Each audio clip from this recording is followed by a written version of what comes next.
First to take the oath of office is District 6 Council Member Charlie Luke, whose oath will be administered by the Honorable Judge Bruce S. Jenkins, United States District Court. Councilmember Luke will be accompanied by his wife, Karen. Would you three please step towards the podium?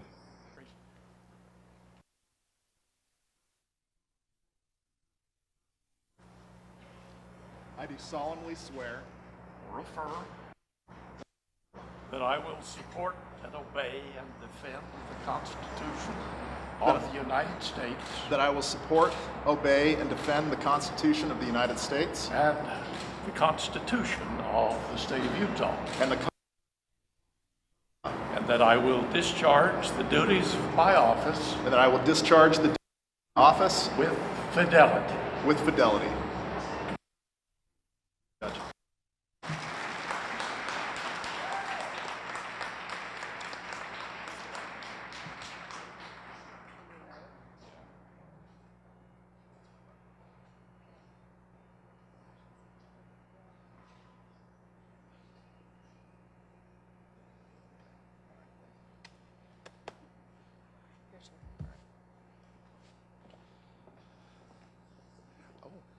Thank you very much. Do I sign this? Okay. There's two of them.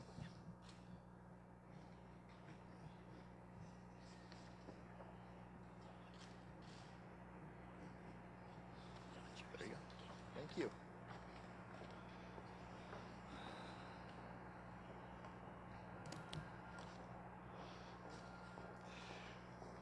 Four years ago, I stood here newly elected and excited to represent the residents of District 6 and Salt Lake City. With that excitement was a normal and healthy dose of anxiety and readiness to jump into a new role as a council member. Today, I am joined by two new council members and a mayor who are likely experiencing many of the same feelings I had 4 years ago. I want them to know that the next few years will be some of the most rewarding of their careers. Salt Lake City is an amazing city. Why is it so amazing? Well, we are diverse. We speak over 120 languages in our homes. We are inclusive. Salt Lake City was the first city in Utah to adopt a non-discrimination ordinance protecting LGBTQ residents. We are politically active. The 2015 election had the highest voter participation in recent memory, if not ever. In fact, 61% of District 6 residents voted. But the primary reason Salt Lake City is great is because all of us who choose to live here.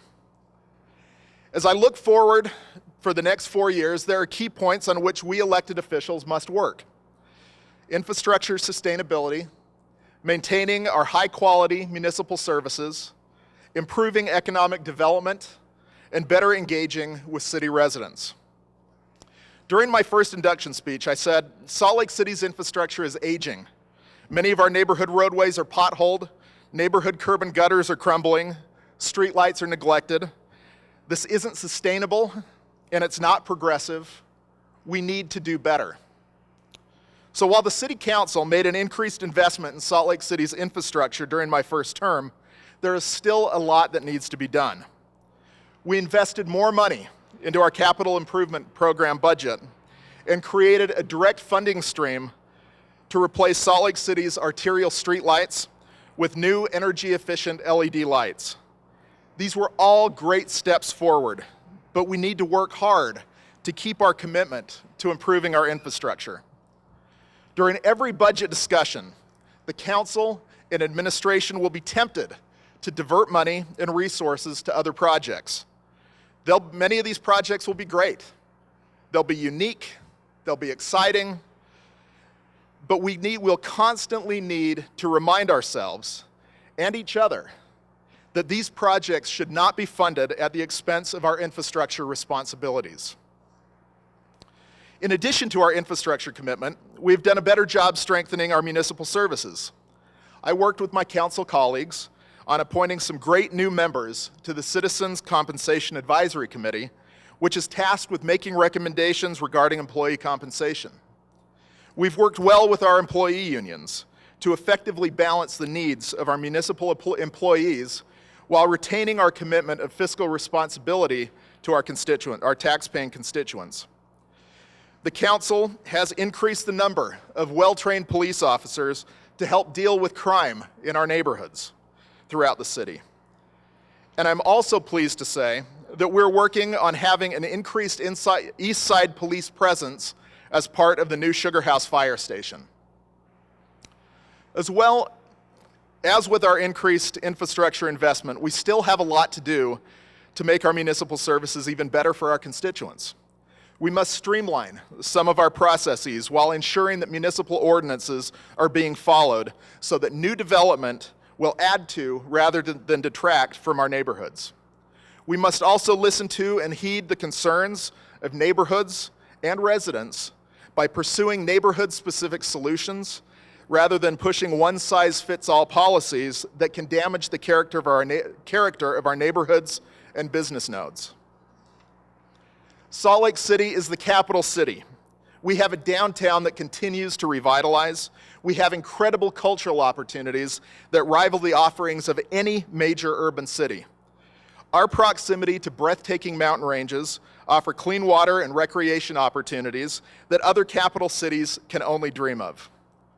But while there is so much positive to say about our offerings as the capital city, unfortunately, we have slipped when it comes to economic development. The state of Utah is promoting the Silicon Slopes in Utah County, even though it is 45 miles away from the Salt Lake City International Airport. Many small and medium-sized businesses are relocating from downtown to suburban municipalities. Other suburban cities have developed shopping areas that pull customers away from traditional downtown locations. As the capital city, we must do better with attracting and retaining economic development opportunities in Salt Lake City. So to better attract and retain business, we need to evaluate some of our policies and ordinances to see if the actual results match the desired results hoped for when the ordinances were first adopted. Are our decreased parking requirements, which make sense downtown, negatively impacting smaller residential business areas and surrounding neighborhoods? How can we work better with the Governor's Office of Economic Development, the Economic Development Corporation of Utah, the Salt Lake Chamber of Commerce, and other business organizations to attract and retain businesses in our manufacturing zones? Are our parking meter rates and time limits, which are meant to encourage parking stall turnover downtown, instead discouraging people from visiting and shopping downtown? Creating new ordinances and policies are critical roles of the Salt Lake City Council, but we need to work together with the administration to regularly check back to see if the actual consequences meet what was originally intended. Over the past 4 years, the City Council has worked hard to improve our public engagement and outreach efforts. We've held formal public hearings and locations around the city, outside of the City-County building. We've improved our district email newsletters and our council website, and we're also working closely with information management on improving other constituent communications.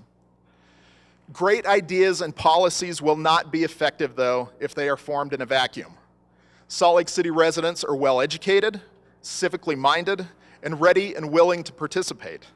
As elected officials, we must be ready to change or even abandon our own ideas if we are unable to bring our constituents along with us.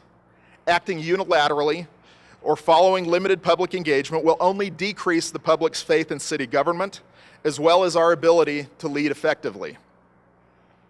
It is our responsibility to articulate our positions, listen to public feedback, and ultimately make policy decisions for the city. While some will disagree with our decisions, I hope that we can create an environment where residents will know that they were heard and that their opinions were respected by us, even if they happen to personally disagree with the outcome. This is an exciting time in Salt Lake City. I want to formally congratulate our new mayor, Jackie Biskupski, on her election. I've appreciated our conversations leading up to and since her election, and appreciate her vision for our city. I'm also very impressed with her choices for Chief of Staff and Deputy Chief of Staff. I have known and worked with both Patrick Leary and David Litvak for many years, and I look forward to working with both of them now on behalf of the residents of Salt Lake City. I also want to congratulate Derek Kitchen and Andrew Johnston on their elections. District 2 and 4 are in very capable hands with their representation, and I look forward to working closely with both of them. Thank you also to Mayor Ralph Becker for his 8 years in office. Your love of Salt Lake City was apparent during your 2 terms, and I wish you the best in your future endeavors. Thanks also to Luke Garrett.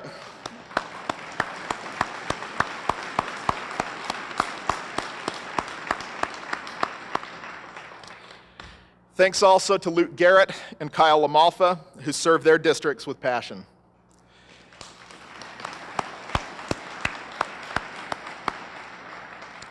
As I conclude my remarks, I especially want to thank my wife Karen, my daughter Sophie, and my son Charlie Jr. for their constant support.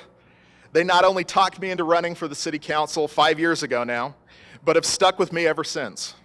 They never complain about my long hours, being in meetings, reading staff reports at home, answering constituent correspondence. Their support has never wavered, and for that, I am forever grateful. Thanks also to my parents, my sister and her family, my extended family, my grandmother, and in-laws. I love you all. Thanks to my campaign manager, Chase Clyde, who stuck with me through another campaign, and to my campaign coordinator, Jordan Diet. I thoroughly enjoyed working with both of you. And thanks to the many volunteers who walked door to door with me, helped with neighborhood meetings, and talked to their friends and neighbors about why they should vote for me again. I am extremely humbled by the residents of District 6 who overwhelmingly voted to re-elect me to represent them for another 4 years. I will continue to be available to you and really do hope to hear from you. I appreciate your faith in me more than you will ever know. In conclusion, I ask you all to join with us so that we can effectively lead Salt Lake City towards another era of continued success. Help us to remember to reinvest in our city's infrastructure, to maintain and even better our municipal services, and to improve policies to strengthen our economic development. We appreciate your votes, but your job isn't done. Your elected officials will only truly be effective with your continued help, interest, and involvement. Thank you all again for the opportunity to serve.